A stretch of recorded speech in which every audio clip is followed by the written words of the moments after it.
good morning, good afternoon, good evening, good day. It's your girl, Lady Q. And today we're going to read Psalm 24. So let us just jump into this psalm. The earth is the Lord's and all its fullness, the world and those who dwell therein. For he has founded it upon the seas and established it upon the waters. Who may ascend into the hill of the Lord? Or who may stand in his holy place? He who has clean hands and a pure heart, who has not lifted up his soul to an idol, nor sworn deceitfully, he shall receive blessing from the Lord and righteousness from the God of his salvation. This is Jacob, the generation of those who seek him, who seek your face. Selah. Lift up your heads, O you gates, and be lifted up, you everlasting doors, and the King of glory shall come in. Who is the King of glory? The Lord strong and mighty, the Lord mighty in battle. Lift up your heads, O you gates. Lift up, you everlasting doors, and the King of glory shall come in. Who is the King of glory? The Lord of hosts. He is the King of glory. Selah. Hallelujah.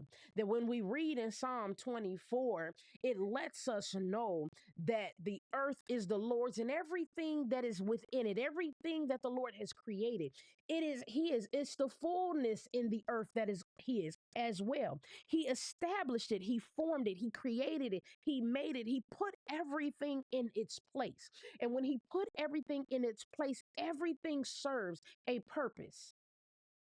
And in the midst of looking at the purpose that everything serves, it says, who may ascend into the hill of the Lord, and or who may stand in his holy place, letting us know who's willing to be in the presence of the Lord, who's willing to be in this holy place with our God. We must be in a place where our hands is clean and our heart is pure. There's no way that we can be in a holy place with the most holy God if our hands is not clean and our heart is not pure. We need to be genuine in this walk in everything that we do and everything that we touch. We need to do it because of the Lord has placed it in us and on us to do it with pure a heart and clean hands.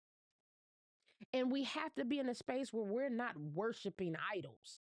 Let us not get caught up in idol worship. Let us not get caught up in doing the things that's not pleasing to God. Let us not get caught up in worshiping money and things and stuff. And it's so easy that we can get caught up in worshiping things and stuff, and those things become our idols. People even become our idols. So we have to be so very mindful that we don't allow ourselves to get into that space where we're worshiping people that we ought not be worshiping, and we cannot be functioning in a place of deceit.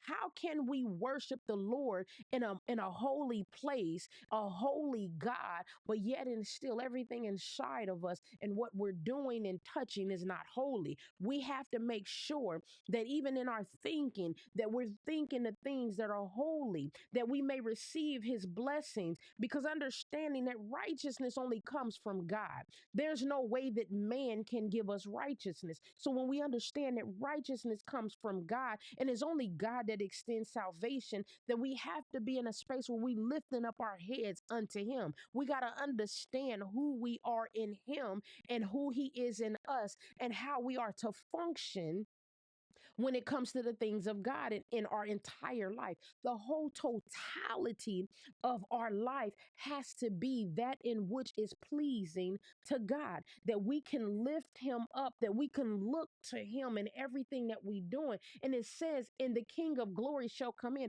Who is the King of glory? The Lord strong and mighty. We got to understand who our King is, who the King of glory is. There's no one else that can give glory the way the Lord gives glory. The glory flows directly from God. So it lets us know that he is the Lord strong and mighty. We got to understand the power and the authority that is in God and who God is in our life and who God is in the fullness of this earth, and understand he is the Lord of hosts. He is the King of glory. Not he might be, could be, maybe could be. He absolutely is. So when we know that he is an absolute God that reigns in an absolute position, that has absolute power and absolute authority, and not just say it, but know it in our heart, that when we function in the things of God, we're functioning in his absolute glory and power and strength. So you all be blessed. It's your girl, Lady Q. You have an amazing, wonderful, and powerful day in the Lord.